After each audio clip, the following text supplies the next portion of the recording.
قرأ الفاتحة.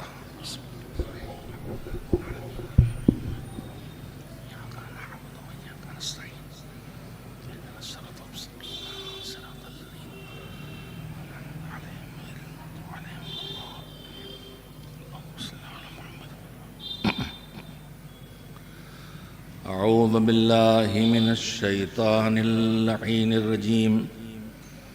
بسم الله الرحمن الرحيم. الحمد لله رب العالمين والعاقبة للمتقين والجنة للمؤمنين والنار للملحدين، والصلاة والسلام على سيد الأنبياء والمرسلين سيدنا ونبينا وشفيعنا أبي القاسم محمد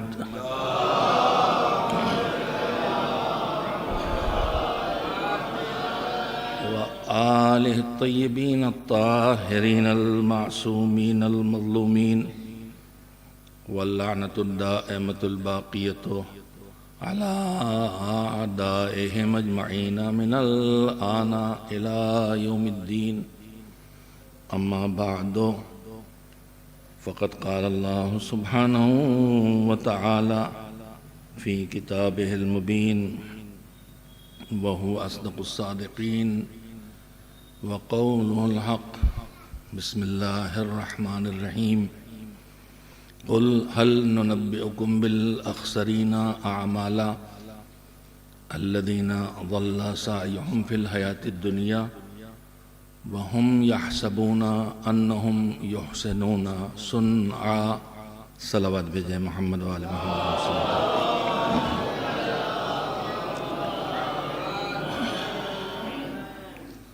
وسلم. مرحومین کے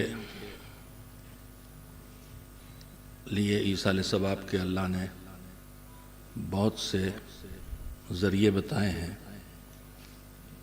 مختصر سی بات یہ ہے کہ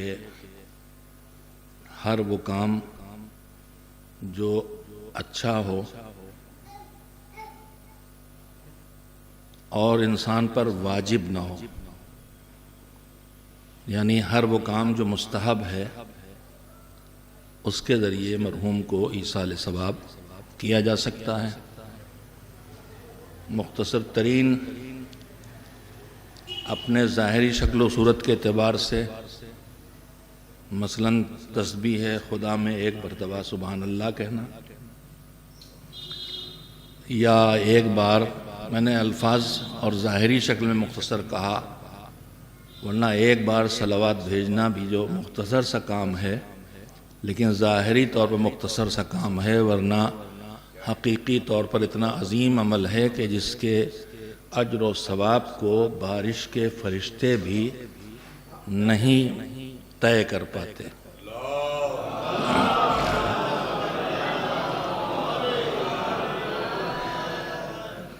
میں یہ بات اس لیے کہہ رہا ہوں کہ ہمارے یہاں ایصال ثواب کے کچھ خاص طریقے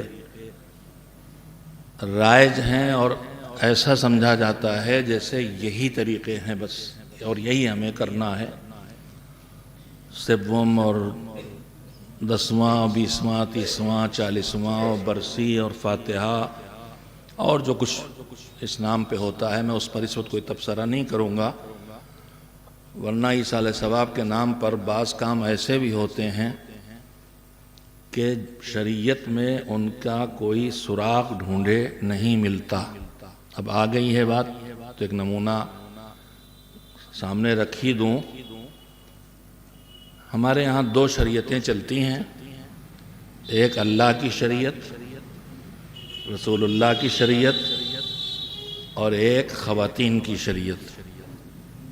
خواتین کی شریعت میں بہت چیزیں ہیں جو نہ اللہ کے شریعت میں ہیں نہ اللہ کے بھیجے ہوئے نبی اور ائمہ کی دی ہوئی شریعت میں ہیں.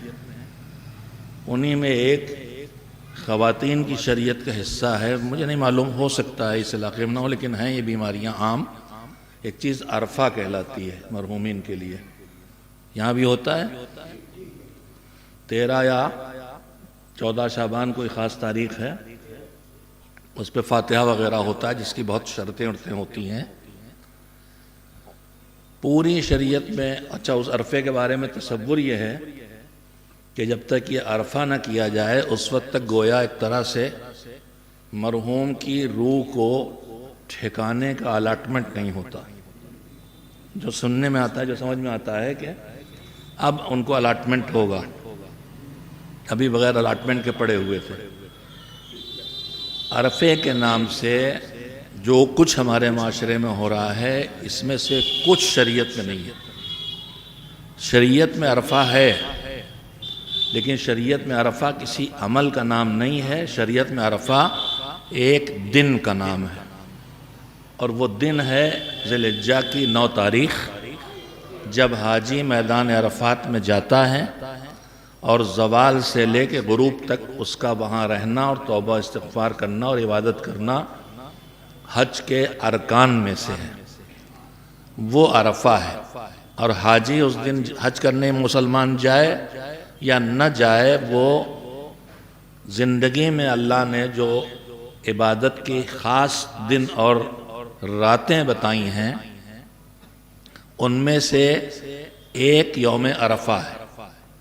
یوم عرفہ عبادت کا وہ اہم دن ہے کہ جسے آپ اس روایت سے محسوس کر سکتے ہیں۔ ہم سب شب قدر کی قیمت کو پہچانتے ہیں، اور شب قدر میں ہمارے معاشرے میں اعمال بھی ہوتے ہیں، لیکن ہمارے چھٹے امام حضرت جعفر صادق علیہ السلام نے فرمایا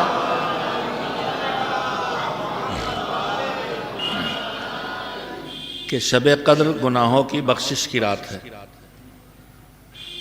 اور اس کی اہمیت کو بتاتے ہوئے فرمایا کہ اگر کوئی انسان، دیکھیے شب قدر میں کہیں جانا شرط نہیں، آپ جہاں ہیں، آپ گھر پہ ہیں، مسجد میں ہیں، ٹرین میں ہیں، بس میں ہیں، کہیں ہیں، ہوائی جہاز میں ہیں، اسپتال میں ہیں، وہیں آپ شب قدر میں جو کر سکتے ہیں وہ کریں۔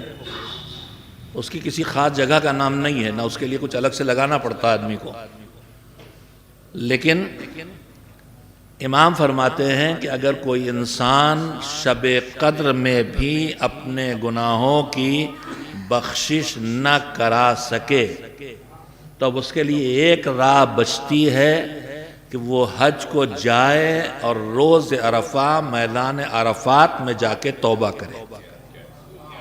شب قدر کی قیمت کا بھی اس سے پتہ چلتا ہے، اور ساتھ ہی ساتھ روز عرفہ کی عظمت کا۔ ہمارے معاشرے میں تھوڑا تھوڑا بانی تنظیم تاباسرا نے جو تحریک دیداری شروع کی تھی، جس کے بعد ہمارے ہاں اول وقت نماز شروع ہوئی، جماعت کا پتہ چلا، تقلید کا پتہ چلا، خمس کا پتہ چلا۔ نوجوان جو بیٹھے ہیں ان میں سے کسی کو پتہ نہیں ہوگا، انہیں تو یہ تو دیکھ رہے ہیں کہ ہمارے ہاں مسجد آباد ہے ماشاءاللہ، لیکن میں جو 65 سال کا ہوں، میری جوانی اور نوجوانی کے دور تک ہماری مسجدوں میں یہ اس جگہ کی بات نہیں کر رہا، یہاں خود بعمل علماء رہے ہیں اور یہاں کی ہمیشہ سے آبادی رہی ہے مسجدوں کی، لیکن ہماری مسجدیں ویران تھیں، اور اول وقت نماز کا بہت کم تصور تھا۔ کھا پی کے سو کے اٹھ کے 3-4 بجے نماز ہوتی تھی، اور ڈوبتے سورج کی بھی نمازیں بہت ہوا کرتی تھیں، ڈوبتے سورج سے پہلے ظہرین پڑھی جاتی تھی۔ خمس کو کوئی جانتا نہیں تھا، تقلید کا نام کوئی نہیں جانتا تھا، یہ سب بانی تنظیم کی تحریک ہوئی۔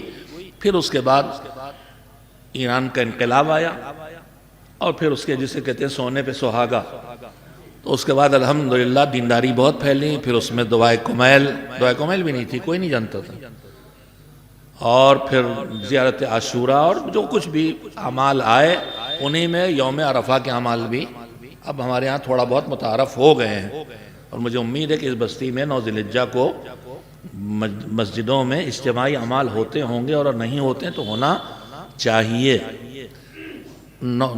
بات آئی اس لیے کہتا ہوں، میرے دماغ میں جب کوئی بات کام کی آ جاتی ہے تو کام کی بات کہہ دیتا ہوں۔ حالانکہ ہمارے مجلس کے مجمع کا مزاج یہ ہو گیا ہے کہ جب غیروں کی بات کرو تو خوش ہوتے ہیں، جب اپنی بات کرو تو منہ لٹکا کے بیٹھ جاتے ہیں۔ حالانکہ یہ منبر غیروں کی بات کرنے کے لیے نہیں بنایا گیا ہے، یہ منبر ان کے لیے بنایا گیا ہے جن کا منبر ہے، اور اس بات کے لیے بنایا گیا ہے جو ان کی باتیں تھیں۔ اب منبر ہی پہ ایک بات اور یہیں پہ سن لیں، اور خاص کر کے جوانوں سے کہہ رہا ہوں ہم آپ اس ممبر کو، عرفے والی بات یاد رکھیے گا، بوڑھا بھی ہو گیا ہوں، بیماری بھی ہے، بھولتا ہوں، اگر بھول جاؤں ٹوک دیے مل سے عرفے والی بات رہ گئی. یہ ممبر جو لکڑی کا ڈھانچہ ہے، کیا اس کی ہم اسی کا احترام کرتے ہیں؟ مگر کیا یہی ممبر ہے اور اس کے علاوہ کچھ ممبر نہیں؟ اور کیا یہ ہمیشہ ممبر ہے؟ مصائب میں ہم کبھی کبھی کچھ چیزیں سنتے ہیں، فضائل میں سنتے ہیں، اور ہمارے دماغ میں ان فضائل اور ان مصائب سے ہدایت کا کوئی پہلو نہیں آتا، جبکہ وہ بھیجے گئے تھے ہدایت کے لیے.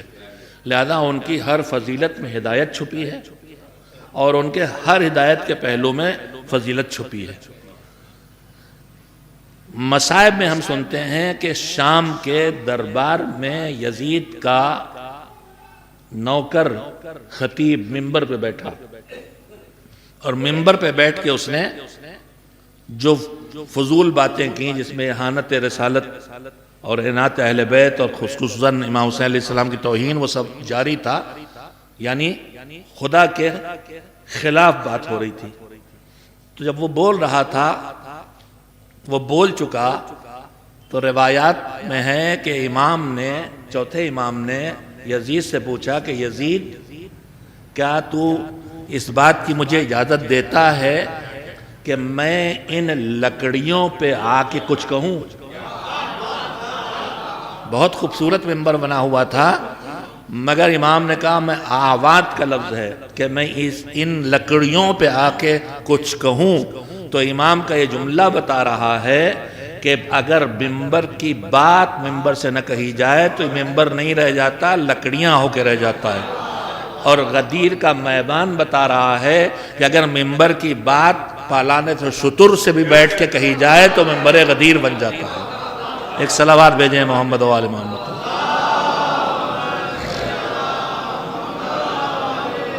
لہذا جوانوں سے عرض کروں گا کہ ممبر پر اسے بٹھاؤ کہ جو ممبر کی ڈیوٹی پوری کرے. مجلس میں اس لیے نہ آؤ کہ مجھے اچھا لگے، مجلس میں اس لیے آؤ کہ اللہ کو اچھا لگے میرا جانا. وہ نہ سنو کہ جو تمہیں پسند ہے، وہ سننے کی کوشش کرو جو اللہ کو پسند، نبی کو پسند، رسول کو پسند، علی کو پسند، فاطمہ کو پسند.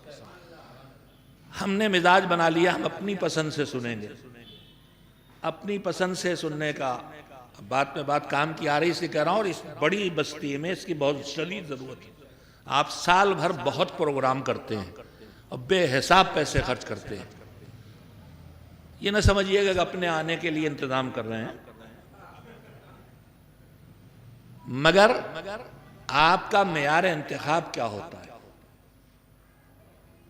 کسی شاعر کو، کسی خطیب کو، آپ کا کیا پوری قوم میں بڑی بڑی انجمنوں کے مقاصدے، مجلسیں، شب بیداریاں، معیار انتخاب مختلف چیزیں بن گئی ہیں.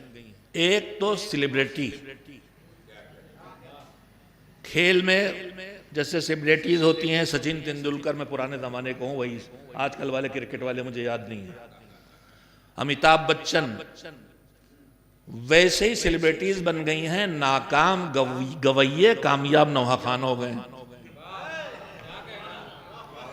انجمنوں میں جو ہمارے مخلص شاعر کے مخلص نوحہ خان جو مجلسوں انجمنوں میں پڑھتے ہیں، جو آپ کی بستیوں میں پیدا ہوتے ہیں، جو خلوص سے کرتے ہیں، آپ ان کی قدر نہیں کرتے، اور آپ وہ سی ڈی لگا لگا کے ایپ پر جو اسٹوڈیو میں نقلی آوازیں ماتم کی پیدا کر کے گانے کی دھنوں پہ کہے جاتے ہیں، آپ ان کو پسند کرتے ہیں. آپ اس شاعر کو پسند نہیں کرتے جو صمیم قلب سے مدح اہل بیت میں شعر کہہ کے لاتا ہے. آپ اسے پسند کرتے ہیں جس کی آواز سرولی ہو اور جو اتنا اچھا پڑھے کہ مزہ آ جائے. ہاں بمبئی، یہاں مذکر ہے، بمبئی میں آ کے پھر آج بہت مزہ آئی، تو یہ مزہ آ گیا جو ہے یہ مزاج صحیح نہیں ہے. مجلس سننے میں یہاں مزہ نہ آئے، مجلس سنیں تو آخرت میں مزہ آئے. اور اگر یہاں مزہ آئے گا تو وہاں مزہ ملے گا. مزہ مل گیا دوسری چیز ہوتی. تو انتخاب کا معیار اپنی پسند کو نہ بنائیے. انتخاب کا معیار اس کو بنائیے کہ ممبر پہ بیٹھ کے شاعر ہو چاہے خطیب، یہ کیا کہہ رہا ہے، یہ کس کی بات کر رہا ہے؟ ہم نے سمجھ لیا کہ ممبر پر بٹھانا ہمارے اختیار کی چیز ہے، جسے چاہیں بٹھا دیں. ہمارے سوچ میں یہ بات نہیں ہے کہ اس کا بھی کوئی اللہ کی طرف سے کچھ اس کی شرطیں ہیں. علامہ جوادی علی اللہ مقامہ، ان جیسے علماء اللہ ہمیشہ ہم کو نصیب کرتا رہے. فی الحال تو نہیں دکھائی دے رہا کوئی، لیکن مایوس نہیں ہونا چاہیے. انہوں نے جو مختلف کتابیں لکھی ہیں، ایک ان کی خود ان کے نوٹس ہیں ذکر و فکر. میں اس لیے عرض کر رہا ہوں کہ یہاں بھی نہ جانے کتنے نئی نسل کے خطیب بیٹھے ہوں گے. کل تک ہمارا مال وہاں جاتا تھا، وہاں پڑوس میں، پڑوسی ملک میں ہمارے خطیب اور شعراء وہاں پڑھے جاتے تھے. آج ہم اتنا گر گئے ہیں کہ وہاں کے جاہلوں کی کیسٹ یہاں دہرائے جا رہے ہیں. علامہ جوادی نے بہت قیمتی بات لکھی ہے کہ ممبر آزاد نہیں ہے. ممبر آزاد نہیں ہے. ممبر پہ بٹھانے کی شرطیں ہیں، بیٹھنے کی شرطیں. کیا شرطیں ہیں؟ ایک جملے میں سنیں تو سنیں، ورنہ بھی تشریح بھی کر دوں گا. یہ بتائیے، اچھا جملہ نہیں کہتا، تشریح کر دوں تاکہ میرا چھوٹا کم سن نوجوان بھی جو انجمنوں میں بہت پیسے خرچ کر کے مرضی کے شاعر و خطیب بلاتا ہے وہ بھی سن لے. آپ کی شریعت میں کیا ہر ایک کے پیچھے نماز جماعت پڑھی جا سکتی ہے؟ نہیں. بہت شرطیں ہیں، لیکن ان میں اہم ترین شرطوں میں ایک شرط ہے مومن ہونا. غیر مومن کے پیچھے نہیں. البتہ اتحاد بین المسلمین کی اتنی اہمیت ہے ہمارے مذہب میں کہ ہمارے مذہب میں شرط ہے مومن ہو. خالی مومن نہ ہو، عادل ہو. خالی عادل نہ ہو، مسائل سے واقف اور عالم ہو. یہ ساری شرطیں اپنے اندر کے لیے ہیں، لیکن دوسروں سے دوریاں گھٹانے کے لیے یہ سب شرطیں ہٹا لی گئیں. جب اپنے برادر مسلم کے پیچھے جا کے نماز پڑھو تو نہ ایمان کی شرط رہ جاتی ہے، نہ عدالت کی شرط رہ جاتی ہے، نہ اس کے علم کی شرط رہ جاتی ہے. جس کے پیچھے وہ کھڑے ہوتے ہیں اسی کے پیچھے تم کھڑے ہو کے نماز پڑھو. یہ ہمیں اسلام سکھا رہا ہے. اسلام لڑ کے دور کرنا نہیں سکھا رہا ہے. اسلام محبتوں سے نزدیک لانا ہمیں سکھا رہا ہے. آج ہمارے ممبروں سے کرنٹ مارے جاتے ہیں، ہمارے ممبروں سے کرنٹ مارے جاتے ہیں، کوئی نزدیک آنے نہ پائے. کنورجن کیوں بند ہو گیا ہے؟ کبھی غور کیا آپ نے؟ جب آئیں گے تو سنیں گے تو متاثر ہوں گے. آنے کا دروازہ ہی بند کر رکھا ہم نے اپنی مرضی اپنی خوشی کے لیے. وہ نعرے لگا رہے ہیں اور وہ تقریریں اور مجلسیں اور سب کر رہے ہیں کہ کوئی آئے گا نہیں. تو آپ راہ اہل بیت میں رکاوٹ بن رہے ہیں. ایسے نعرے لگا کے جو دوسروں کی توہین کرے، دوسروں کے بزرگوں کی توہین کرے، ایسی مجلسیں پڑھ کے. ائمہ نے کہا جرّو الینا کل مودہ، ہماری طرف محبتیں کھینچ کے لاؤ. تو ممبر پر آزاد نہیں ہے. نماز کون پڑھے گا؟ کس کے پیچھے کھڑے ہوں گے؟ مومن ہو ایک، عادل ہو. عادل کا مطلب جو اصطلاح میں ہے کہ بڑے گناہ نہ کرے، چھوٹے گناہ نہ دہرائے. پتہ کیسے چلے گا؟ قرب و جوار میں رہنے والے اسے ایک اچھا آدمی پاتے ہوں. لیکن عادل کا دقیق ترین مطلب یہ ہے کہ عربی میں علماء کرام بھی تشریف فرما ہیں، وضع الشیء فی محلہ، جس چیز کی جو جگہ ہے اس کو وہیں رکھے. جو چیز جہاں ہونا چاہیے اسے وہیں رکھے. مصلی پہ عالم ہونا چاہیے تو جاہل کو نہ کھڑا کرے. عادل وضع الشیء فی محلہ، جو چیز جس کی حقدار ہے اس کو وہاں رکھے. یہ عادل.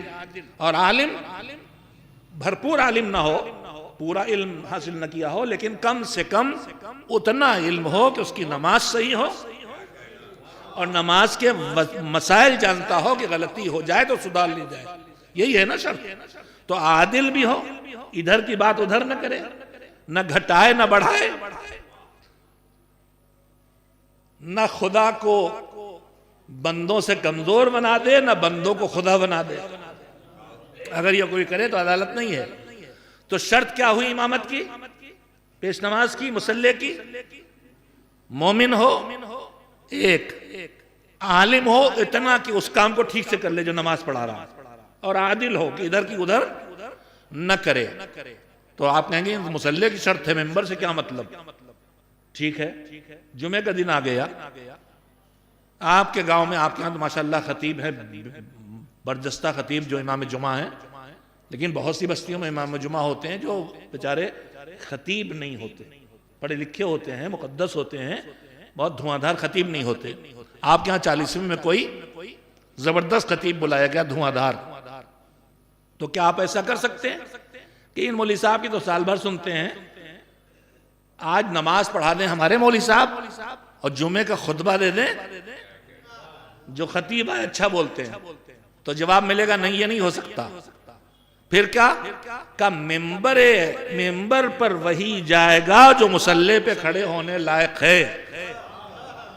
تو اگر مصلی پر عدالت اور علم شرط ہے تو پھر ممبر پر بھی اسی بٹھائیے جو اس ممبر کے لائق معنی میں ہو، کہ اس کے اندر اتنا علم ہو کہ ممبر کی صحیح پیغام کو پہنچا سکے، اور اتنی عدالت ہو کہ اپنی شہرت، اپنی واہ واہ اور اپنے لفافے کے لیے ادھر کا عقیدہ ادھر نہ پہنچائے، ادھر کا عقیدہ ادھر لے کے نہ آئے۔ ایک صلوات بھیجئے محمد و آل محمد۔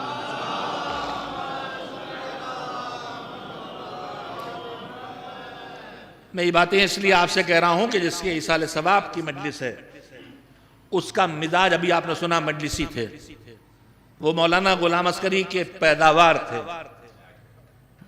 ہمارے ہاں دو قسمیں الگ الگ ہو گئی ہیں، ایک عزادار، مجلس، ماتم، نوحہ، مرثیہ، جلوس، شب بیداری، اور ایک نمازی، قرآن پڑھنے والا اور مسجدی بنا دی گئی ہیں تو نہیں۔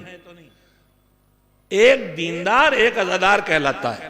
غلام عسکری کی مہم یہ تھی کہ ہر دیندار عزادار ہو اور ہر عزادار دیندار ہو۔ انہوں نے یہ مکتب جو کھولے اس میں یہی تربیت دی ہے۔ اگر آپ ہماری اردو کی پہلی کتاب امامیہ اردو قاعدہ اٹھا کے پڑھیں تو آپ کو ملے گا الف سے اللہ تو خیر سب مسلمانوں نے لکھ رکھا ہے، ہم نے بھی لکھ دیا ہے، لیکن ہر جگہ تے سے ترازو ہے، مگر تنظیم کی کتاب میں تے سے تعزیہ ہے۔ کہیں اور جیسے جیم سے جہاز ہے تو ہمارے ہاں جانماز ہے، عین سے علم ہے، سین سے سجدگاہ ہے، کاف سے کعبہ ہے، کاف سے کربلا ہے۔ یعنی ہم زبان بھی سکھا رہے ہیں اور اس کے ساتھ ساتھ کلچر بھی دے رہے ہیں۔ یعنی ہم وہ کھڑا کر رہے ہیں بچہ جو علم بھی اٹھائے گا، جو سجدہ بھی کرے گا، یعنی جس کی پیشانی پر سجدے کا نشان بھی ہو اور جس کے سینے پہ ماتم کا نشان بھی ہو۔ حاجی ذکی مرحوم وہی تھے، پیشانی پہ سجدے کا نشان اور سینے پہ ماتم کا نشان، یعنی عزادار بھی اور دیندار اور نمازی بھی۔ تو میں وہی باتیں آپ کی خدمت میں کرنا چاہتا ہوں۔ میری گفتگو صرف ان سے ہے کہ جو عزاداری سے بھی شغف رکھتے ہیں اور دینداری سے بھی تعلق رکھتے ہیں۔ تو بات کہاں شروع کی تھی میں نے کہ ایصال ثواب کے لیے کوئی ایک خاص طریقہ اللہ کی طرف سے معین نہیں ہے۔ یہ عرفہ وغیرہ نام کی چیزیں جو ہیں ان کا شریعت سے کوئی تعلق نہیں ہے۔ اب یہیں پر ایک بات اور آتی ہے کہ مولوی صاحب کچھ حرام تو نہیں ہے نا اگر کر لے تو کیوں؟ اچھا ہی کام تو ہو رہا ہے نا، کچھ فاتحہ پڑھ دیتے ہیں، کہیں حلوہ مٹھائی کھانا کسی کھلا دیتے ہیں تو اچھا ہی تو ہو رہا، ہونے دیا۔ تو میں پھر ایک بات کہنا چاہوں گا کہ یہ رسم و رواج کی مخالفت کیوں کرتے ہیں؟ یہ رسم و رواج کی مخالفت کیوں کی جا رہی، چاہے دیکھنے میں وہ اچھے کام ہی کیوں نہ ہو؟ اس کی وجہ کیا ہے؟ ایک صلوات بھیجیے تو وجہ بھی سنا دو، تھوڑا تھوڑا اور نزدیک آ جائے تاکہ لوگ اور نزدیک، تھوڑا تھوڑا اور نزدیک۔ دیکھیے اللہ نے جتنے اچھے کام دنیا میں ہیں ان کو ہم تک کن کن ناموں سے پہنچایا ہے؟ یا واجب یا مستحب۔ ہر اچھا کام یا واجب کر دیا ہے یا مستحب کر دیا، اور ہر خراب اور برا کام جس کا نقصان ہمارا جسم، ہماری روح، ہماری اولاد، ہمارا کنبہ، ہمارا خاندان، ہمارے پڑوسی، ہمارے انسان، ہماری دنیا، ہماری آخرت، کہیں بھی اس کا نقصان پہنچنے والا ہے تو یا اسے حرام کیا ہے یا مکروہ کیا ہے۔ اگر بڑا نقصان پہنچنا ہے تو حرام، چھوٹا نقصان پہنچنا ہے تو مکروہ۔ واجب بڑا فائدہ جس سے محروم ہونا اللہ کو گوارا نہیں ہے کہ میرا بندہ اس بڑے فائدے سے محروم ہو، تو کر دیا واجب۔ اور جس کے چھوڑنے میں بڑا نقصان ہے، اور اگر نیکی وہ ہے جس کے کرنے میں تو بہت بڑا فائدہ، چھوڑنے میں اتنا بڑا نقصان نہیں، تو وہ ہے مستحب۔ تو نیکیوں کی دو قسمیں، واجب اور نہیں۔ میرا تعلق تنظیم سے ہے، میں اس استاد سے ہی پڑھا ہوں، میرے کو استاد تھے، اللہ ان کے درجات بلند کرے، مولانا ہاشم صاحب مرحوم۔ پڑھتے پڑھتے ایک دم سے تھوڑی موٹی زبان تھی، کہتے تھے واپس کرو واپس کرو، تو ہم کہتے ہیں مول صاحب کیا دیا آپ نے جو واپس کریں؟ تو کہتے تھے جو پڑھایا ہے وہ سناؤ، یہ دیکھنے کے لیے کہ خالی سامنے بیٹھا ہے کہ سن بھی رہا ہے۔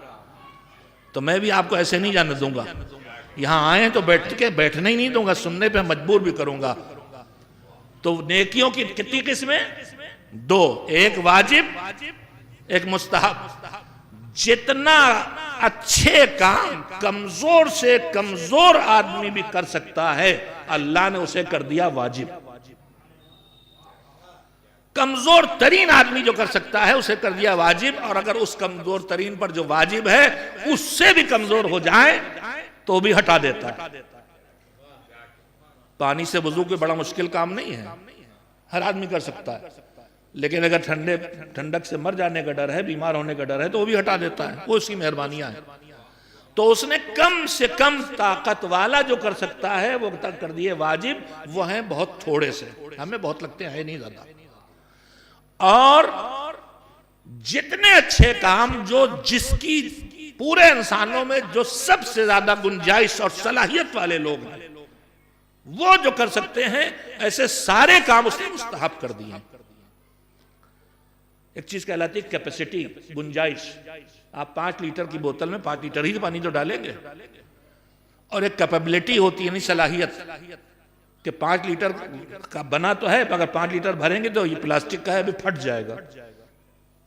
تو اللہ نے جو ہمارے پر مستحب کیا ہے وہ اتنا مستحب کر دیا ہے کہ جو ہم میں بہت زیادہ طاقتور اور پوری صلاحیت رکھنے والے نیکی کرنے کے، وہ بھی لگ جائیں تو بھی کر پانا بڑا مشکل ہے۔ میں آپ کو نمونہ دیتا ہوں، شب قدر کے اعمال جو آپ کے پاس جو کتابیں اس میں لکھے ہیں، چاہے تحفۃ العوام میں ہو اور چاہے مفاتیح الجنان میں، ایمانداری سے بتائیے جتنا اس ایک کتاب میں لکھے ہیں، کبھی وہ سارے اعمال شب قدر میں پورے کر پائے؟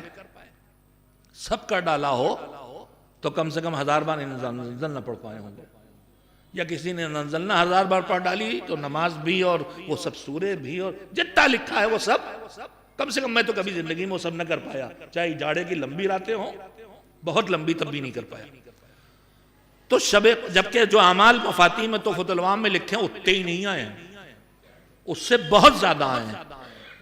تو میں کہنا یہ چاہتا ہوں کہ اللہ نے واجب کم سے کم رکھے ہیں، لیکن مستحب اتنے رکھے ہیں کہ کرتے چلے جاؤ ختم نہیں ہوں گے۔ اب میں مثال ایک دینا چاہتا ہوں، مثال یہ دینا چاہتا ہوں کہ ایک آپ کی مسجد میں امام باڑے میں ریک رکھے ہوتے ہیں، ان میں کتابیں ہوتی ہیں۔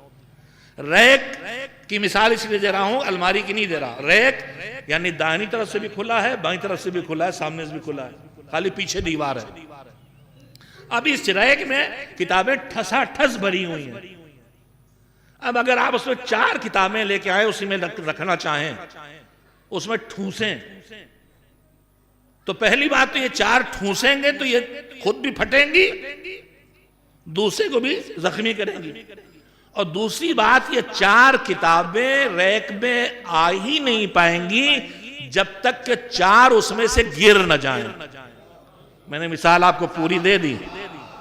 مستحبات اور واجب اور مستحب سے مل کے ہماری زندگی میں اتنا کچھ ہے کہ وہ بھرا ہوا ہے، ہمارا ریک بھرا ہے۔ اب اگر اس میں رسمیں داخل کریں گے تو یہ رسمیں یا واجب کو ڈھکیل کے آئیں گی یا مستحب کو ڈھکیل کے آئیں گی۔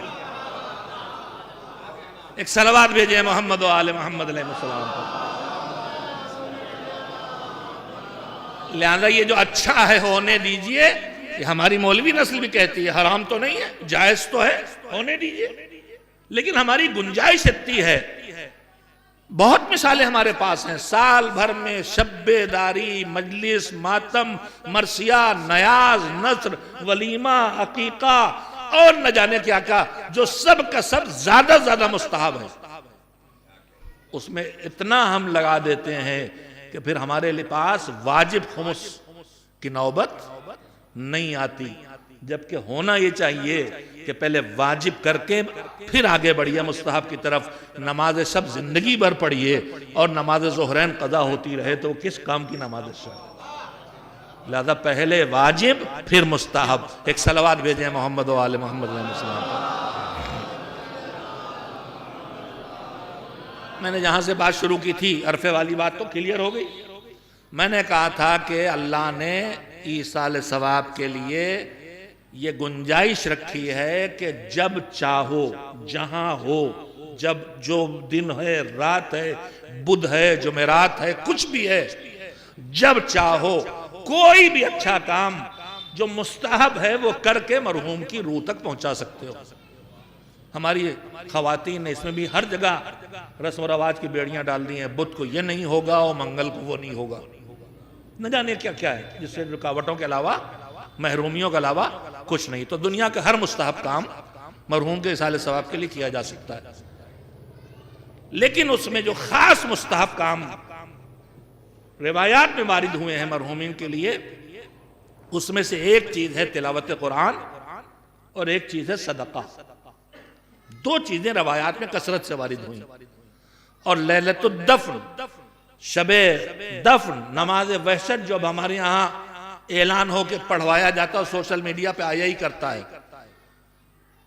بے شعور ایک ہے بے دینی، ایک بہت قیمتی بات، ایک ہے بے دینی، آدمی نماز نہیں پڑھتا، آدمی روزہ نہیں رکھتا، آدمی حلال حرام نجس پاک کا خیال نہیں کرتا، یہ بے دین ہے۔ دشمن نے پہلی طاقت لگائی ہے بے دین بنانے کی، مگر سب کو نہیں بنا پاتا۔ کچھ وہ ہیں جو بے دین نہیں بنتے، نماز بھی پڑھیں گے، روزہ بھی رکھیں گے، نجس پاک چیز بچیں گے، کریں گے، عزاداری بھی کریں گے، وہ نہیں ہارتا۔ وہ دینداروں کو بھی ساری زحمتیں اٹھا کے بھی فائدے تک نہ پہنچیں۔ اس لیے میں تفصیل میں نہیں جاؤں گا، میں لفظ بولوں گا اور اللہ امید ہے کہ آپ محسوس کر لیں گے۔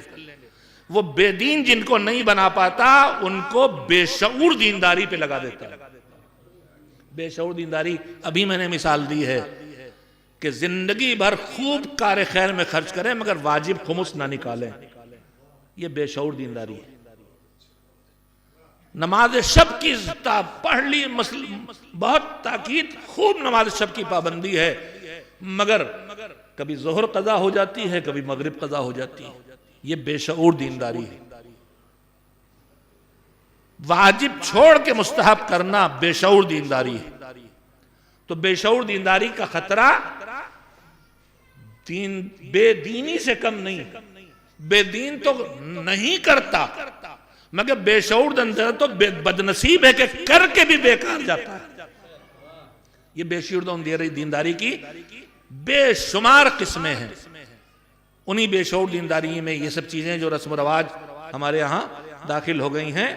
تو اس میں میں نے ابھی بات کی نماز وحشت، فتویٰ بھی ہے، پوچھا گیا استفتاء غیرت سیستانی، رہبر انقلاب، سب کے فتوے ہیں جو میں آپ سے بیان کرنے جا رہا ہوں۔ اور روایت ہے کہ نماز وحشت کہاں سے آئی؟ روایت میں پیغمبر خدا حضرت محمد مصطفیٰ صلی اللہ علیہ وسلم سے یہ روایت ہے کہ انہوں نے، جہاں تک مجھے یاد آتا ہے جناب ابو ذر یا کسی سے بھی فرمایا ہو کہ جب انسان کا انتقال ہوتا ہے اور وہ قبر میں لٹایا جاتا ہے تو قبر کی پہلی رات وحشت کی رات ہوتی ہے، ایک نئی دنیا۔ اگر خدا نخواستہ تیاری کر کے نہیں گیا تو اندھیرا، گرمی، تنگی، سانپ بچھو، بدترین مشکل ترین، پھر دھیرے دھیرے اس سے آشنا ہو جائے گا، عادت ہو جائے گی، الگ بات ہے، لیکن پہلی شب سب سے زیادہ وحشت کی شب ہوتی ہے، اللہ اس سے بچائے۔ اس کی تنگی سے ہی بچانے کے راستے ہیں، اس کی تنگی کے اسباب بھی ہیں، اس کی کشادگی کے اسباب بھی ہیں۔ ایک سن لے میرے جوان، روایت میں ہے کہ جب کوئی آدمی مرتا ہے اور قبر میں جاتا ہے تو زمین آواز دیتی ہے یا نمازی مرا ہے یا بے نمازی۔ اگر بے نمازی مرتا ہے تو زمین کہتی ہے میرے سینے پہ چلتا تھا اور میرے رب کو سجدہ نہیں کرتا تھا، تجھے آج مزہ چکھاتی ہوں۔ اور پھر فشار قبر ہوتا ہے کہ پسلیوں میں پیوست ہو جاتی ہیں، اللہ ہمیں اس سب سے بچائے۔ اور اگر وہ نمازی ہوتا ہے تو زمین کہتی ہے تو میرے سینے پہ چلتا تھا اور میرے رب کو سجدہ کرتا تھا، میری آغوش میں آ جا، اور قبر وسیع ہو جاتی ہے۔ تو وحشت کی شب خطرناک ترین شب ہے۔ تو پیغمبر نے فرمایا کہ اس نماز وحشت میں فرمایا جو اولیاء میت ہیں، یہ حکم عام نہیں ہے، ان کے لیے ہے جو میت کے وارث ہیں، ولی ہیں۔ اولیاء میت سے کہا گیا ہے کہ وحشت کی شب ہے، اس میں اس وحشت کو دور کرنے کا سب سے اچھا ذریعہ ہے میت کی طرف سے صدقہ دینا۔ اب صدقے میں بھی ایک وضاحت مجھے آپ سے کرنا پڑے گی۔ صدقہ ہمارے یہاں تھوڑے سے پیسے کے دینے کہتے ہیں، عام طور پر حیثیت سے کم 2 4 5 10، لیکن مذہب کی زبان میں چوتھا پارہ کہہ رہا ہے لن تنالوا البر حتی تنفقوا مما تحبون، جو تمہیں پسند ہو اور اچھا لگے، جس کی تمہاری نگاہ میں ویلو ہو، جب وہ دو گے تب تم نیکی پاؤ گے۔ تو صدقے کا مطلب 10-5 روپے دینا نہیں، وہ بھی رس بن گئی، 100 روپے دے دیے، 50 دے دیے، ریٹ تھوڑا بڑھ گیا۔ اپنی حیثیت سے دینا، کسی کی حیثیت 10 دینا بھی مشکل ہے جو فاقوں سے ہے، اور کسی کے لیے 100 بھی کوئی مشکل نہیں ہے جو دن بھر میں 200 روپے کا پان کھا جاتا ہے۔ تو صدقہ حیثیت کے مطابق ہونا چاہیے۔ حضور نے فرمایا اولیاء اور مذہب سب کے لیے کہ اولیاء جو ہیں اس کے وارث جو ہیں وہ صدقہ دیں، اور اگر اتنے تنگ دست ہوں کہ ان کے پاس صدقہ دینے کو کچھ نہ ہو، کھجور بھی نہیں، گیہوں بھی نہیں، آٹا بھی نہیں، چاول بھی نہیں، کچھ نہیں ہے، پیسہ بھی نہیں، فاقوں والا گھر ہے، تو اب بتایا کہ اب نماز وحشت پڑھو، جو نماز وحشت پڑھی جاتی ہے۔ تو نماز وحشت کا اصل حکم نہیں ہے، اصل حکم صدقے کا ہے۔ پہلی بات ہم لوگ نہیں جانتے، نماز وحشت پڑھتے ہیں، صدقے کی طرف توجہ نہیں۔ دوسری بات، یہ حکم میت کی وارثوں کے لیے ہے، عام نہیں ہے۔ دوسری بات سب دو دیتے رہیے گا۔ اب میں وارث نہیں ہوں، میں مومن مر گیا، نماز وحشت پڑھنا چاہتا ہوں تو پڑھوں، میرے لیے روایت میں وارد نہیں ہوا، تو فتویٰ آغا سیستانی کا یہ ہے کہ آپ جو میت کے ولی اور وارث نہیں ہیں، رجائے مطلوبیت کی نیت سے پڑھ سکتے ہیں۔ کیا مطلب؟ اتنا آپ جانتے ہی ہوں گے، ہم خطبہ ہوتا جمعہ کا، کہ جو مذہب کا حکم فقیہ کی نگاہ میں ثابت ہو جاتا ہے کہ حکم خدا ہے، اس کے لیے کہتا ہے قربتاً اللہ کی نیت سے کرو۔ لیکن جہاں اسے یہ نہیں یقین ہو پاتا کہ حکم خدا ہے دلیل سے، آیت سے، روایت سے، لیکن لگتا ہے کہ شاید حکم خدا ہو، تو وہاں کا جاتا رجائے مطلوبیت، یعنی اس امید سے کرو کہ یہ کام اللہ کو پسند ہوگا، یہ ہے رجائے مطلوبیت۔ تو فتویٰ یہ ہے کہ آپ کے گھر کی میت نہیں، کوئی اور ہے، تو قربتاً اللہ نہیں، رجائے مطلوبیت سے پڑھ سکتے ہیں۔ اصل حکم وارثوں کے لیے، اور پہلا حکم صدقے کا ہے۔ اب اس کے بعد دوسرا حکم مطلق یہ ہے کہ جو مستحب کام ہم آپ عام طور پہ کرتے ہیں، اس کو کوئی بھی، کسی کو بھی، چاہے میرا کوئی رشتہ دار نہیں، وہ میرا کوئی دوست نہیں، مگر مجھے معلوم ہوا کوئی دفن ہوا ہے، تو میں نے 5 بار صلوات پڑھ کے اس کا ہدیہ اس کو پہنچا دیا، تو میں کر سکتا ہوں، میں صدقہ بھی دے سکتا ہوں۔ تو میں آپ سے کہنا یہ چاہتا ہوں کہ نماز وحشت خاص اولیاء کے لیے ہے، آپ پڑھنا ہی چاہتے ہیں، عادت پڑ گئی تو رجائے مطلوبیت سے پڑھ لیجئے، لیکن صدقہ ولی دے یہ حکم خصوصی ہے، مگر آپ بھی مرحوم کے لیے دیں تب بھی اس کے کام آئے گا۔ ایک صلوات بھیجے محمد و آل محمد پر۔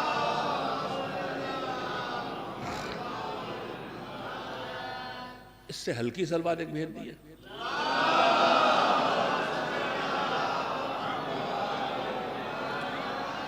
ایک اور صلوات مل جل کے بھیجیں محمد و آل محمد علیہ وسلم۔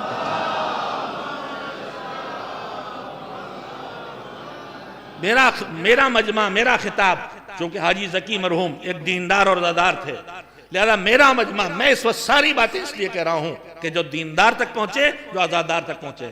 ایصال ثواب کی قسمیں ہوتی ہیں، نیک کاموں کی بھی قسمیں ہوتی ہیں۔ ایصال ثواب میں پھر عرض کروں، یہ 40واں 3 چاند نہ ہو، کوئی حکم ایسا نہیں ہے۔ خود 40ویں دن ہی یہ مجلس کرو، 40ویں مطلب تو 40واں ہوا نا، تو آپ 39 پہ کیوں کرتے ہیں، 38 پہ کیوں کرتے ہیں؟ 38واں کہیے اس کو۔ امام حسین کا 40 40ویں دن ہوتا ہے نا، تو 40واں آپ 40ویں دن کی، یہ کہاں شریعت آ گئی کہ 40 دن پورے نہ ہونے پائیں؟ یہ کون سی شریعت آ گئی کہ 3 مہینے نہ لگیں؟ اور یہ کون سی شریعت آ گئی کہ ایام ازاد شروع ہو رہے ہیں لہذا 3 دن ہوئے ہیں، جلدی سے سیوم پنجم 40واں سب کر ڈالو، سب عورتوں کی؟ اللہ کی طرف سے کوئی پابندی یہی نہیں، جب چاہو کرو۔ ٹھیک ہے، ہمارے بزرگوں نے دن معین کر لیے، دن معین نہ کرتے تو شاید یہ بھی نہ ہوتا، اس لیے کر دیے، لیکن اس کا یہ مطلب نہیں کہ شریعت سے نازل ہوا ہے۔ کوئی حکم ایسا نہیں کہ خاص 40ویں دن یہ کرو، اور 40واں ہے تو بھی 40ویں دن کرنا چاہیے۔ میں اپنی ان بیٹیوں بہنوں اور ان سے زیادہ خالاں اور 2-4 میری خالائیں عمر والی، میری عمر میں جو مجھے خالہ کہہ سکوں زندہ ہوں گی، جو شریعت سازی کرتی ہیں اور جو احکام ثانویہ بھی جاری کرتی ہیں کہ اصلی حکم یہ نہیں ہو پاتا تو یہ کر لو۔ ہاں بہت کچھ ہے، ان کے ہاں بھی تبدیلیاں ہوتی ہیں، تو ان سے عرض کر رہا ہوں قید و بند بنا کے اپنے کو محروم نہ کیجئے نیکیوں سے۔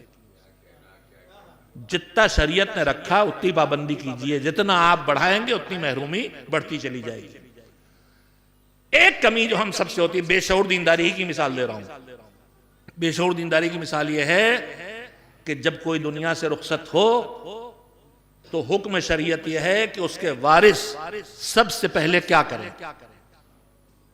سب سے پہلے بیٹھیں اور دیکھیں کہ جانے والے پر واجبات تو نہیں باقی تھے۔ واجبات کی 2 قسمیں، مالی اور بدنی۔ کچھ واجب کام مال سے ہوتے ہیں، کچھ بدن سے، نماز بدن سے، روزہ جسم سے، لیکن زکوٰۃ مال سے، خمس مال سے، حج بدن سے بھی مال سے بھی۔ تو مالی اور بدنی واجبات 2 طرح کے ہیں۔ حکم ہے، توضیح میں جا کے پڑھ لیجئے کہ وارث جو چھوڑ کے گیا ہے مرحوم، اس کی وراثت میں کوئی تصرف نہیں کر سکتے، نہ وہاں رہ سکتے ہیں، نہ وہاں مجلس کر سکتے ہیں، نہ وہاں نماز پڑھ سکتے ہیں، نہ وہاں کھانا پکا سکتے ہیں۔ اس وقت تک نہ اس کے مال سے کچھ کر سکتے ہیں، اس وقت تک جب تک کہ اس کے مالی واجبات یا ادا نہ کر دے یا ادا کرنے کا پکا ارادہ نہ کر لے، پھر چھوٹ ہے، اتنی جلدی سے واجبات ادا نہیں ہو جائیں گے۔ لہذا گنجائش یہ دیکھیں پکا ارادہ کرو کہ ابا کے اوپر ہمارے قرضہ تھا کاروبار کا، وہ ادا کریں گے۔ خمس نہیں نکالا تھا، حساب کر کے نہیں نکالتے تو شاید کچھ واجب ہو ادا کر دیں گے۔ حج واجب ہوا تھا، مثالیں دے رہا ہوں ہمارے درمیان جو ہو رہا۔ پہلے واجب مالی، اس کے بغیر میراث کو بھی ہاتھ نہیں لگا سکتے۔ اس کے بعد واجب بدنی۔ ہم کیا کرتے ہیں؟ ہم اس واجبات مالی اور بدنی سے زیادہ پیسہ بھی خرچ کرتے ہیں، وقت بھی لگاتے ہیں، لیکن نہ وہ مالی واجبات ادا ہوتے ہیں نہ بدنی۔ مبارک پور کا حال مجھے نہیں معلوم، لیکن میں عام طور پر دیکھتا ہوں کہ 40ووں میں گھر بیمار ہو کے پہلے ہی کھیت رہن پہ چلے گئے تھے، سود پہ قرضہ لے لیا تھا۔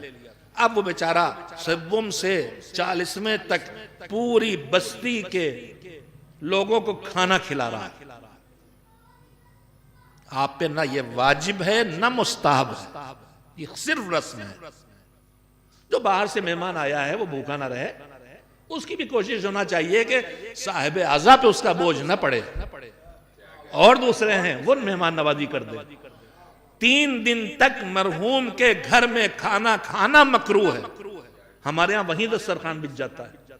مستحب ہے کہ بھیجا جاتا ہے، لیکن بیچارہ پہلے ہی دن سے مہمان نوازی پہ، مولانا تعزیت کی لیا ہے، چائے پیش کرو۔ مولانا مکروہ ہے کہ 3 دن کے اندر وہاں کچھ کھائیں پیئے بیٹھ کے، مکروہ ہے۔ تو شریعت کہاں ہے اور ہم کہاں ہیں؟ 40واں کے کھانے ولیموں جیسے ہونے لگے، 40واں کے پوسٹر اب بالکل ولیموں کے کارڈ کی ٹکر پہ ہیں، اور ولیموں کے کارڈ کی پر دکھاوا اتنا بڑھ گیا ہے کہ امیر کے ولیمے کا کارڈ مہنگا ہوتا ہے غریب کے ولیمے کے کھانے سے۔ یہ سب مصیبتیں ہیں جو ہم نے پال رکھی ہیں، یہ سب بے شعور دینداری ہے، یہ سب بے شعور دینداری ہے۔ دیندار بھی بننا ہے، عزادار بھی بننا ہے، لیکن باشعور دیندار بننا ہے، باشعور عزادار بننا ہے۔ صلوات بھیجے محمد و آل محمد۔ جو آیہ کریمہ میں نے پڑھی تھی میں اس کا ترجمہ کر دوں، ابھی تک ترجمہ بھی نہیں کیا، وارننگ ہے۔ سورہ آل عمران کی آیت ہے، اللہ اپنے پیغمبر سے خطاب کرتے ہوئے کہہ رہا، قل، اے پیارے نبی آپ ان سے کہیے۔ کن سے؟ وہ جو مکے والے بیٹھے ہیں، مدینے والے، ان سے خالی؟ پیغمبر سے جب قل کہا جاتا ہے تو جب تک کہ انسان ہے یہ قرآن اس کے لیے ہے۔ تو یہ قل کل کے مسلمان سے بھی تھا، آج کے مسلمان سے بھی ہے۔ جہاں جہاں قل ہے، کل کے قل یا ایھا الکافرون، یہ قل جو ہے خالی کل کے کافروں کے لیے نہیں ہے، آج کے کافروں کے لیے بھی ہے۔ تو جتنا جہاں قل آیا ہے وہ قیامت تک کے، اس کا مخاطب قیامت تک ہے۔ قل، کس سے قل؟ حل ننبئکم، کیا میں تمہیں باخبر کروں؟ کہ تمہیں کون ہے؟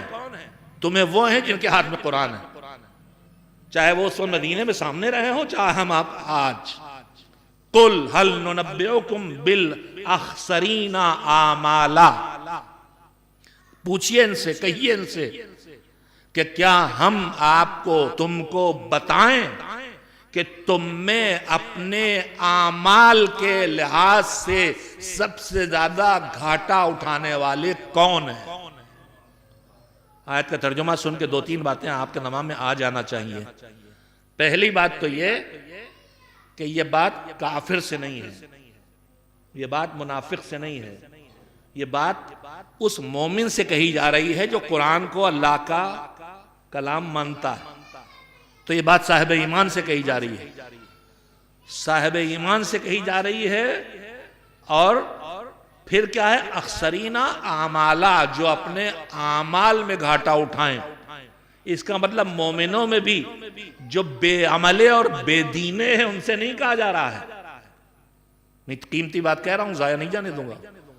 قل حل ننبئکم بالاخسرین اعمالا، جو اے مومنوں تم میں جو اپنے اعمال میں گھاٹا اٹھانے والے ہیں، یعنی یہ خطاب مومن سے ہے، اور مومن میں بھی وہ مومن جو دیندار مومن ہو، باعمل مومن ہو، یہ اس سے کہا جا رہا ہے۔ اے باعمل مومنین، باعمل مومنین سے کہا جا رہا ہے کہ تم میں گھاٹا اٹھانے والے کون ہیں؟ یعنی نماز پڑھو اور بیکار جائے، شب بیداری کرو اور بیکار جائے، نظر کرو اور بیکار جائے، روزہ رکھو اور بیکار جائے۔ یہ وارننگ ہمارے اور آپ کے لیے۔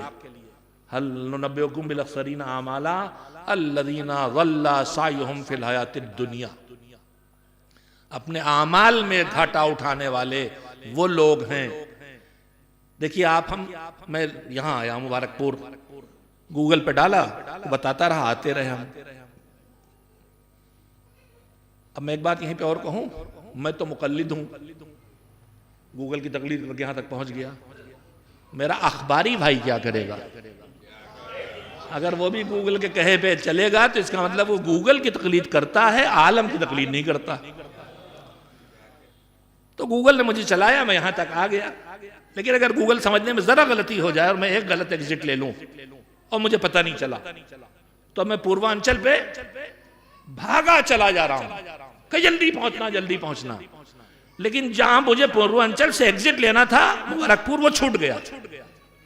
اب میں کسی اور جگہ ایگزٹ لے کے بھاگا، جلدی پہنچنا، تو جتنا تیز چلوں گا کیا ہوگا؟ اتنا ہی منزل سے دوری بڑھے گی۔ اللہ کہتا ہے بعمل تو بنو مگر باشعور بعمل بنو. اگر تمہارا رخ اللہ کی طرف سے ہٹ گیا تو ساری محنت بیکار جائے گی. نام کمانے کے لیے کرو گے محنت بیکار, واہ واہ کے لیے پڑھو گے محنت بیکار, تعریف وصولی کے لیے کرو گے محنت بیکار.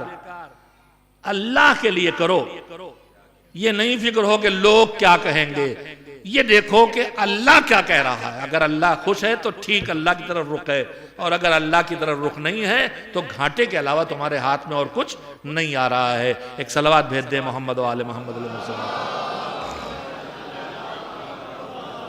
بس میں اپنی بات کو یہیں پہ ختم کرتا ہوں, اس سے زیادہ ایسی باتوں کی گنجائش نہیں ہوتی, اور اگر اتنی باتیں نہیں, ان میں سے کچھ بھی آپ محفوظ کر کے ذہن سے چلے جائیں تو ایصال ثواب کا بہت ذریعہ ہے.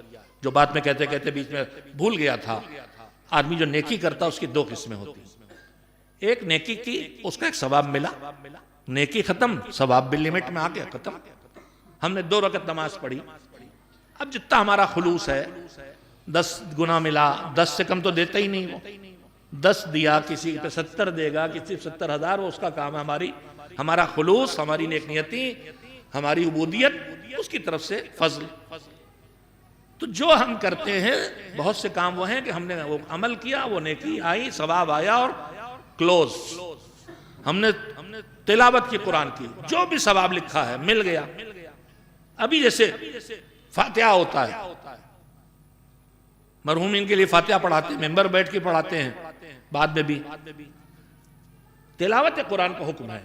تلاوت قرآن میں کچھ خاص سوروں کا حکم ہے. تلاوت میں قبر پہ جا کے یاسین, صافات, سورہ حمد, سورہ توحید, انا انزلنا, یہ سب روایات میں وارد ہیں. 1 بار سورہ حمد اور 3 بار سورہ توحید کی تلاوت کا جو فاتحہ کا ہمارا طریقہ رائج ہے, یہ کوئی شریعت سے وارد نہیں ہوا ہے, شریعت کی سمجھ رکھنے والوں نے ڈیزائن کیا ہے. اگر آپ قرآن پڑھنا چاہیں, اگر آپ قرآن پڑھنا چاہیں تو ایک پارے میں 20 سے 30 منٹ تو لگیں گے نا. اگر آپ بہت تیز پڑھتے ہیں 20 منٹ بھی پڑھ لیتے ہیں تو کتنے پارے, 30 پارے, 20 منٹ فی پارہ ہو تو کتنے منٹ ہو گئے, 600 منٹ, 10 گھنٹے لگیں گے. سورہ حمد پڑھنے میں کتنے منٹ لگیں گے. ہمارے دیندار بزرگوں نے دیکھا کہ جو ثواب پورے قرآن پڑھنے میں ہے وہی ثواب 1 بار سورہ حمد پڑھنے میں ہے. پھر انہوں نے دیکھا کہ جو ثواب سورہ حمد قرآن مجید کے 10 پارے پڑھنے میں ہے وہی ثواب 1 بار قل ہو اللہ پڑھنے میں ہے. تو انہوں نے کہا ہر وقت پورا قرآن تو پڑھ نہ پائیں گے, لہذا یہ کہا جانے لگا کہ 1 بار سورہ حمد, 3 بار سورہ توحید پڑھیے تاکہ 2 قرآن کا ثواب مل جائے. یہ شریعت کا ڈیزائن نہیں ہے, شریعت کو سمجھ کے کم وقت میں زیادہ کمانے والوں کا مثال ہے جو شریعت نے سکھایا ہے. شریعت نے سکھایا فراست ایمانی ایک چیز ہے. آپ سب بزنس کرتے ہیں تو کم انویسٹمنٹ میں زیادہ کمائیں, یہی مزاج ہے نا. تو پھر شریعت میں بھی یہی ہے کہ کم لگے زیادہ پائیں. خالی کم لگے اور خالی 10 ثواب پا جائیں, 70 ثواب پا جائیں, یہ بھی ایک سوچ ہے. اور کچھ اس سے نیچے کی سوچ بھی ہے کہ خالی نماز شب اور زیارت عاشورہ سورہ واقعہ پڑھ رہے ہیں تاکہ روزی مل جائے. تو کوئی خالی روزی پہ اٹکا ہے, کوئی 10 ثواب پہ اٹکا ہے, کوئی 70 ثواب پہ اٹکا ہے, کوئی جنت پہ اٹکا ہے, اور کوئی اونچی اڑان بھر رہا ہے کہ جو بھی کرے رضائے پروردگار مل جائے. ہدف ہمارا رضائے پروردگار ہونا چاہیے. ایک صلوات بھیجیں محمد و آل محمد علیہ وسلم. تو ہم نے نیکی کی, 1 بار سورہ حمد, 3 بار سورہ توحید کی تلاوت کی, کتنے قرآن کا ثواب ملا, 2 کا. نام عمل لکھ گیا نا, مرحوم کو بھیج دیا, چلا گیا, نیکی ختم, ثواب لمیٹڈ گیا. لیکن اگر مجلس ایسی ہو گئی مثلا کہ جس میں وہ باتیں پڑھی گئیں کہ کوئی ایک اٹھا کے نماز گنڈے دار پڑھتے تھے, پابندی سے پڑھیں گے, کوئی ایک اٹھا کے خمس نہیں نکالتے تھے, ٹھیک سے حساب کر کے خمس نکالیں گے, کوئی ایک اٹھا کے روزہ چھوڑ رکھتے تھے جبکہ پکے رکھیں گے. تو جب تک یہ نماز اول وقت پڑھے گا, جب تک وہ روزہ رکھے گا, جب تک وہ ثواب کرے گا, مجلس ختم ہو جائے گی, سال ثواب کا سلسلہ جاری رہے گا. ایک صلوات مل جو کے بھیجے محمد و آل محمد علیہ وسلم. شعور کا تقاضا یہ ہے وہ کام کیے جائیں کہ سنت حسنہ جسے کہتے ہیں، روایت بھی یہ کہتی ہے کہ آدمی چلا جاتا ہے تو اس کا سلسلہ عمل رک جاتا ہے مگر 3 چیزیں باقی رہ جاتی ہیں۔ یا کوئی ایسا اچھا کام کر کے گیا ہے کہ جو جاری ہے، امام باڑہ بنوا گیا، مسجد بن گیا، مکتب بنوا گیا، بچے کو پڑھا گیا، قرآن سکھا گیا، کچھ بھی کر گیا جو چل رہا ہے کام، تو اس کا کام رک گیا مگر اس کا ثواب کا سلسلہ باقی رہے گا۔ اور کیا کام آئے گا؟ فرمایا سنت حسنہ یا صدقہ جاریہ جسے لفظ بولا جاتا ہے۔ دوسری کیا چیز ہے؟ کوئی ایسا علم چھوڑ کے جائے جو لوگوں کے کام آئے، کچھ لکھ کے چلا گیا، کچھ بول کے چلا گیا جو لوگوں کے کام آ رہا ہے۔ تیسری کی چیز کیا ہے؟ ولد صالح، ایسی اولاد چھوڑ کے جائے جسے صالح بنا کے گیا۔ صالح کا مطلب یہ ہے کہ جو اچھے اعمال کو انجام دے اور برائی سے اپنے کو بچا کے چلے۔ اچھی اولاد پال کے گیا ہو، اچھی اولاد پال کے جائے گا تو مر جائے گا مگر عمل کا سلسلہ ختم نہیں ہوگا۔ ولد صالح یدعو لہ، اچھا اولاد چھوڑ کے جائے جو اس کے لیے دعا کرتے رہے۔ مجھے امید ہے کہ میری ساری گزارش کے بعد حاجی ذکی مرحوم کے براہ راست بیٹے بیٹیاں، ان کی نسل، ان کے عزیز و اقارب، صرف وہی نہیں بلکہ یہاں سب بیٹھے ہوئے ایک بار حساب لگائیں گے کہ ہمارے جو بزرگ چلے گئے ہیں ان کی پہلی ڈیوٹی ان کے بارے میں ہماری کیا ہے۔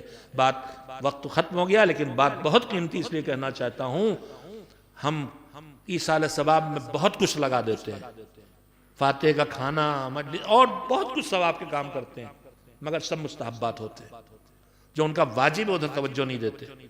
خدا نہ کرے اگر خمس چھوڑا ہے نہیں دیا جاتا، اگر نمازیں قضا ہوئیں کم توجہ دی جاتی۔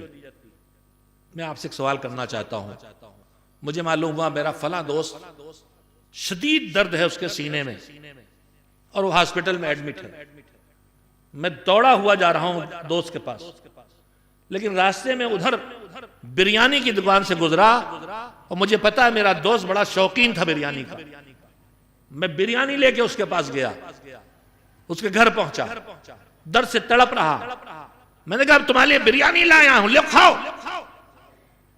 تو کہے گا بھیا تم کیسے دوست ہو، اس وقت مجھے بریانی نہیں پہلے دوا دلواؤ، میری تکلیف ختم کرو، میری تکلیف ختم کرو پھر مجھے بریانی کا مزہ آئے گا، ورنہ بریانی میں مزہ نہ آئے گا، کھا ہی نہ پاؤں گا۔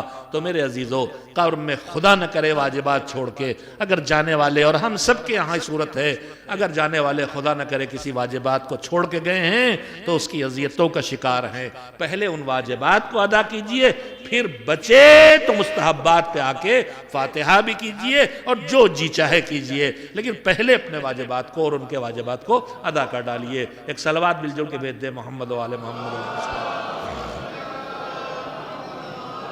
اور یہ سب کچھ تک ممکن ہے جب ہم ایک عادت ڈال لیں، اور وہ عادت یہ ہے کہ ہم ہر کام سے پہلے یہ دیکھیں کہ یہاں حکم خدا کیا ہے، یہ عادت ڈال لیں، اور یہ دیکھیں کہ اللہ کی خوشی کس چیز میں ہے، لوگ کیا کہیں گے اس کی فکر نہ کریں۔ ہمارے ہاں بہت کام صرف اس لیے ہوتے ہیں لوگ کیا کہیں گے، اتنا پیسہ چھوڑا ہے اور کنجوس ہیں، 40ویں میں کھانا نہیں کھلایا اتنا خراب کھلا دیا، نہیں، لوگ کیا کہیں نہیں، بس یہ دیکھنا چاہیے کہ ہمارا مالک کیا کہہ رہا ہے، ہمارا پروردگار کیا کہہ رہا ہے، اس کی رضا کس میں ہے۔ اور کربلا والوں کو تو کچھ سکھانے اور بتانے کی ضرورت نہیں ہے، کربلا والے کہیں نہیں دیکھا انہوں کہ لوگ کیا کہہ رہے ہیں، بس وہ یہ دیکھتے تھے کہ میرا مولا کیا چاہتا ہے، میرا آقا کیا چاہتا ہے، جو میرا مولا میرا آقا چاہتا ہے وہی میرا پروردگار چاہتا ہے، اس لیے کہ جو اس کی مرضی ہے وہی ان کی مرضی ہے، اور جو ان کی مرضی ہے وہی ان کی مرضی ہے۔ کربلا میں حسین نے اپنے گود کے پالوں کو بھی قربان کیا ہے، دوست، عزیز، اقارب، محب، چاہنے والے اور گود کے پالے سب قربان ہوئے۔ حسین کی کربلا میں سیرت پر نظر ڈالیے تو انہوں نے ہر مجاہد کو رخصت کیا ہے، اور ہر مجاہد جب زخمی ہو کے گرا ہے تو اس کے سراہنے پہنچے۔ رخصت کرنے کا انداز بھی الگ الگ ہے، کہیں خالی بازو پکڑ کے رخصت کر دیا، کہیں کلیجے سے لگا کے بھیا کے یتیم کو قاسم کو اتنا روئے کہ چچا اور بھتیجے دونوں غش کھا کے گر پڑے۔ اکبر کو بازو پکڑ کے گھوڑے پہ سوار کیا، اکبر چلے، قدموں کی آہٹ، گرنے کی آواز، پلٹ کے دیکھا بوڑھا باپ زمین سے خاک جھاڑتا ہوا اٹھ رہا ہے۔ بابا زحمت کیوں؟ کہ بیٹا صاحب اولاد نہیں ہو، اس در کو نہیں سمجھتے، جب تک ممکن ہو چہرہ مڑ مڑ کے دکھاتے رہنا۔ ہر ایک کو رخصت کرنے کا انداز بھی الگ الگ تھا، اور ہر ایک کے لاشیں لانے کا انداز بھی الگ تھا۔ حور کے بیٹے کے جنازے پہ پہلے پہنچ گئے، باپ سے پہلے لاش اٹھا لائے۔ جب بھتیجے نے آواز دی چچا مدد کو آئیے، تو روایات کے فقرے ہیں شاہین کی طرح ٹوٹ پڑے، تلوار لے کے جو ظالم قاسم کو شہید کرنے کے لیے بڑھ رہا تو اس پہ حملہ کیا۔ ادھر سے گھوڑے دوڑے، بیچ میں لقاسم کی لاش، ادھر کے گھوڑے ادھر، ادھر کے گھوڑے ادھر۔ ارے چچا، ارے چچا، سرانے پہنچے تو شرمندہ ہے چچا کہ پکارا تو وقت پہ آ نہ سکا، آیا تو تیرے لیے کچھ کر نہ سکا۔ لاش کے ٹکڑے اٹھا کے خیموں میں لے کے آئے، اکبر کو رخصت کیا۔ اکبر نے ایک مرتبہ مقتل سے آواز دی، بابا آخری سلام۔ ہم کبھی کبھی بعض حصوں پہ کم توجہ دیتے ہیں۔ حسین نے جب اکبر کی لاش اٹھائی، اکیلے نہیں اٹھا سکے، بچوں کو بلایا۔ میں بھی یہی سمجھتا تھا کہ بڑھاپے میں، بھوک پیاس میں زخمی حسین جوان کی لاش نہیں اٹھا پایا، مگر میں نے جب روایت کے فقرے پہ توجہ دی تو مجھے ایک چیز اور سامنے آئی، اور وہ بات یہ تھی کہ اکبر نے کہا بابا سلام، مدد کے لیے نہیں پکارا، کہ میرے بابا کی کمر تو پہلے ہی ٹوٹ چکی ہے، اور میری آواز سنتے ہی آنکھوں کی بینائی بھی کمزور، میرے بابا کو نہ آنا پڑے۔ پکارا بابا آخری سلام، کلیجے پہ برچھی لگی تھی، گھوڑے کے گلے میں باہیں ڈالی اور اسے ایڑ لگائی کہ مجھے خیمے تک پہنچا دے۔ گھوڑا لشکر کے درمیان سے خیمے کی طرف بڑھا، جدھر سے گزرتا ہے تلواروں کے وار ہو رہے ہیں۔ روایت کہتی ہے قطعوہ اربن اربا، زندگی میں اکبر کا جسم ٹکڑے ٹکڑے ہو گیا جیسے قیمہ بنایا جاتا ہے۔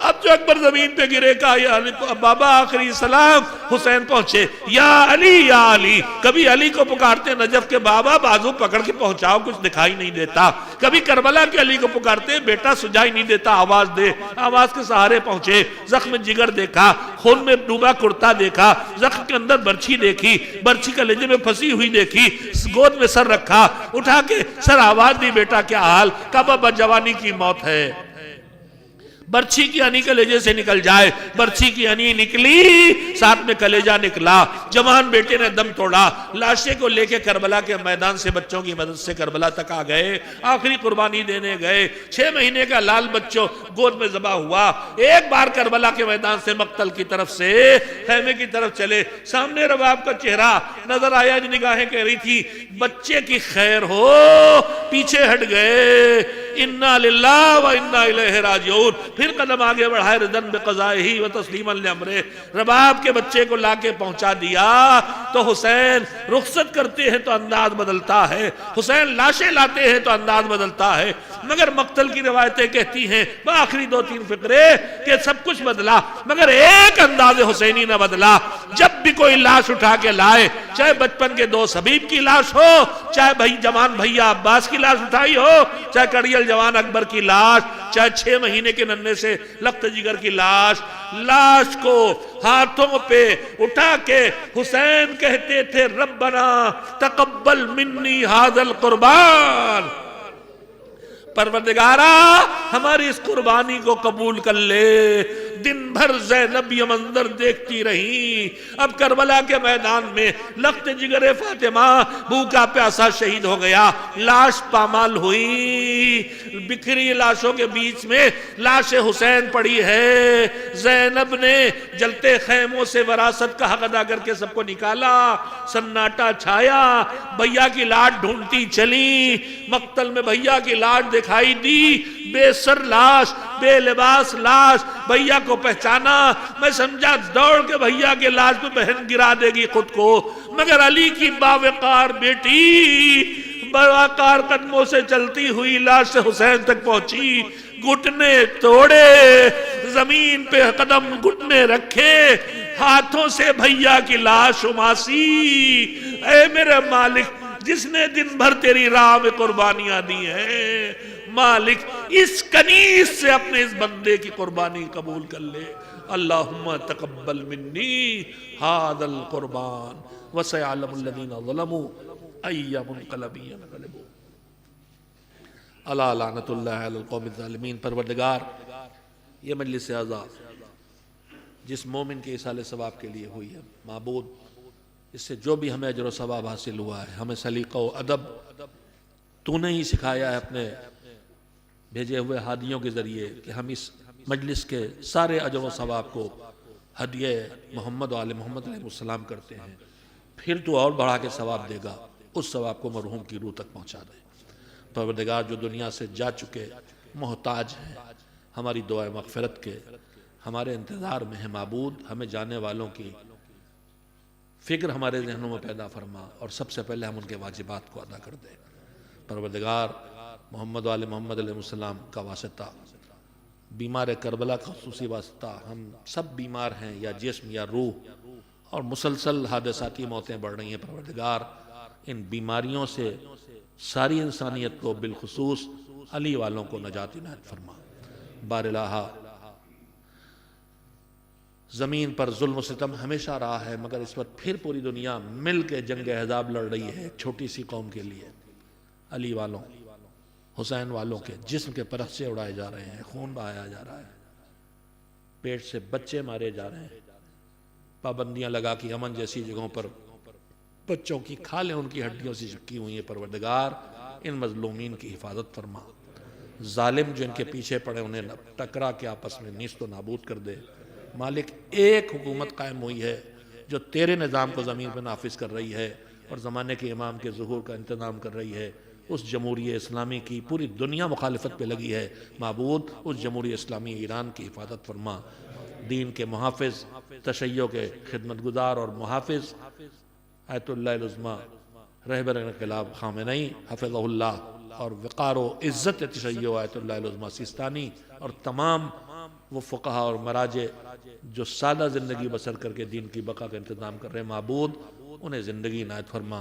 گزشتہ دنوں میں ہمارا بہت بڑا علمی نقصان ہوا، بزرگ اور جوان عالم ہندوستان سے لے کے بر صغیر سے لے کے نجف و کربلا اور قم و شام تک بہت حادثات ہوئے۔ پروردگار اب اس علمی نقصان سے ہمیں محفوظ فرما۔ پروردگار دشمن پوری طاقت لگا رہا ہے ہر نشانی مٹانے کے لیے، کربلا اور نجف ہی نہیں کعبے کو بھی مٹانے کی فکر ہے۔ معبود اس دور کے جو ابرہاں ہیں انہیں آپس میں ٹکرا کے نیست و نابود فرما دے۔ اتباعت عالیات کی حفاظت میں جنہوں نے اپنی جانیں دی ہیں، جن کو جو ہزاروں قربانیاں جنہیں کوئی نہیں جانتا، جن کی قبروں کے نشان تک نہیں، پروردگار انہیں شہدائے کربلا کے ساتھ شامل فرما۔ جو مجاہد آج بھی ریگستانوں میں دشمنوں کے نشانے پر زائرین کی اور اتباعت کی حفاظت کر رہے ہیں، معبود تو ان کی حفاظت فرما۔ بار الہ دین کے خدمت گزاروں کی حفاظت فرما۔ ہمارے جوان جو کبھی کبھی کچھ بد نصیبوں کے جو لالچ میں دنیا کے پیسوں میں شہرت میں جوانوں کو بہکاتے ہیں، پروردگار ان بہکانے والوں سے ہمارے جوانوں کو محفوظ فرما۔ ہمارے جوانوں کو اپنے علماء فقہا کی معرفت عطا فرما تاکہ وہ ان کا احترام کریں۔ بار الہ آپس میں لڑانے والوں کی سازشوں کو ناکام فرما۔ ہمارے دلوں میں ایک دوسرے کے لیے مودت و محبت عنایت فرما۔ ہمارے دلوں کو ایک دوسرے سے کینے سے پاک فرما دے۔ پروردگار ہمیں اتنا تو کر دے، اتنا تو بنا دے کہ بعد ظہور ان کی خدمت میں جا سکیں جو زمین پر عدل و انصاف کی حکومت قائم کریں گے، اور ان کی غلامی کر سکیں اور ان کے اوامر کی اطاعت کر سکیں۔ ایک بار سورہ حمد اور 3 بار سورہ توحید کی تلاوت فرما کے مرحوم ذکی حاجی ذکی کو ایصال ثواب کر دیں۔ بسم اللہ۔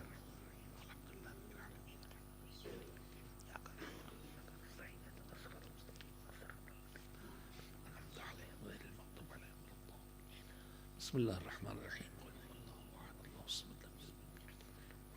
بسم اللہ الرحمن الرحیم۔ بسم اللہ الرحمن الرحیم۔ اللہم صلی علی محمد وعلی محمد۔ ماتم حسین۔